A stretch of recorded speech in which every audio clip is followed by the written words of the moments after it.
Erin was in trouble. She had no money, no job, no husband, and 3 young children. Life is difficult when you are a single mother. But Erin loved her young family, and she wanted to make their lives happy and comfortable. Day after day, she read the local newspapers and called for jobs. But every phone call and every interview was unsuccessful. It was time to try something new. Erin visited her lawyer, Ed Massery.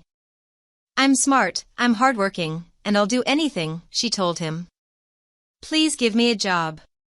It was a strange way to find a job, but Erin did what she had to do. She wanted to be a good person and a good mother. Erin was not like the other office workers. She did not always speak politely, she did not wear dark suits, and she gave her opinions fearlessly. She worked hard, organizing papers into piles and boxes every day. But the work was too boring for a smart woman like Erin. Soon she started reading some of the letters in lawyers' papers to make her days more interesting. One day she found some people's health papers in the same box as their house papers. This was unusual. Why are these together? She thought. Maybe there's a mistake. She started looking at the big box of papers one page at a time. It seemed that a large electricity company, Pacific Gas and Electric Company, PG&E, wanted to buy hundreds of houses in the small town of Hinckley, close to their electricity station. But why? More importantly, why were the homeowners' health papers in the same boxes? It was a mystery. Erin could not sleep that night. She was worried. Did PG&E want to hide something? Were the people of Hinckley safe? Erin was already a busy woman with her own problems.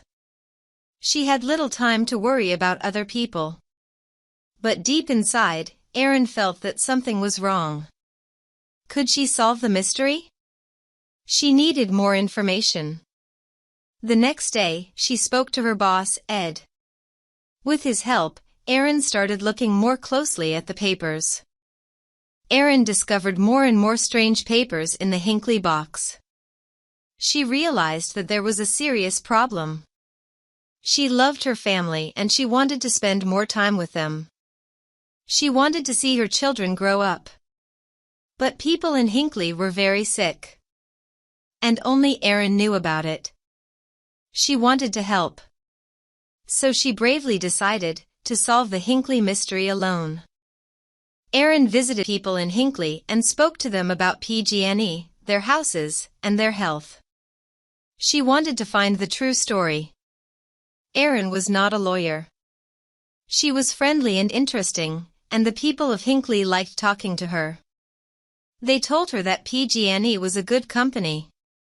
It made their water safe. It paid for their hospital tests. And it offered good jobs. But Erin was not so sure. Erin always got what she wanted. Now she needed help and information. She was working alone, but this did not stop her. She called and visited scientists, doctors, and lawyers. She talked to anyone who could help her.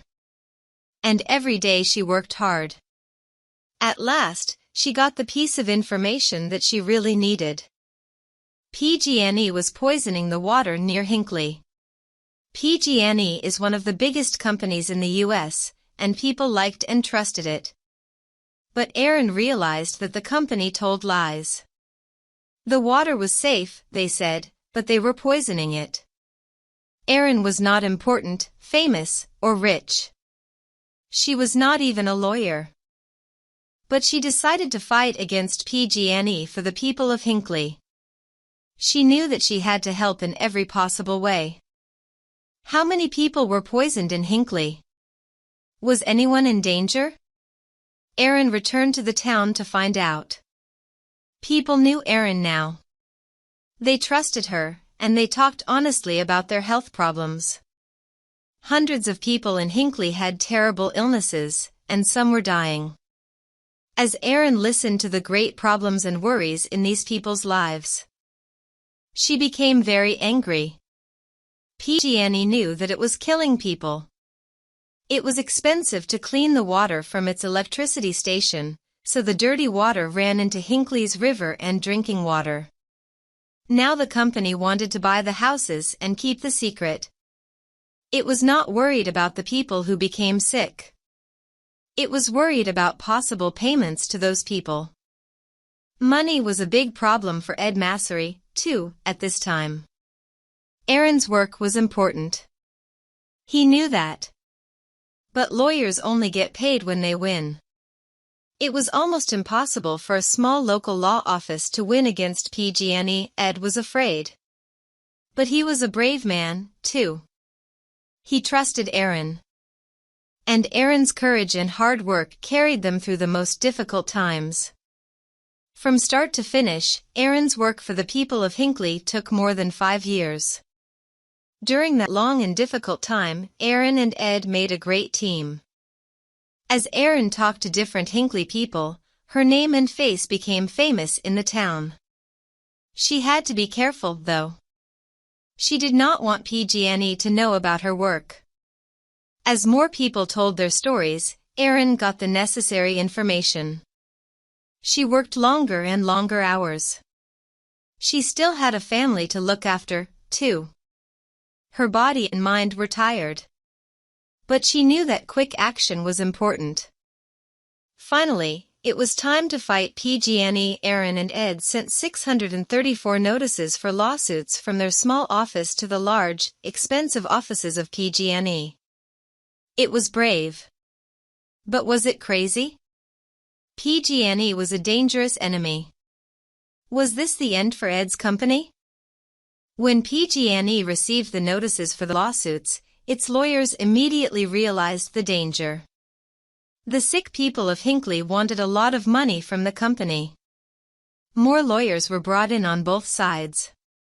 The lawsuits were too big for Aaron and Ed alone. But Aaron continued to work on them. The Hinckley people were her friends now. She truly loved them. And she knew more about their lives and problems than anyone. So Aaron, Ed, and the lawyers from other companies worked together to do their best for the people of Hinckley. After months of hard work, important lawyers in expensive clothes filled a small courtroom.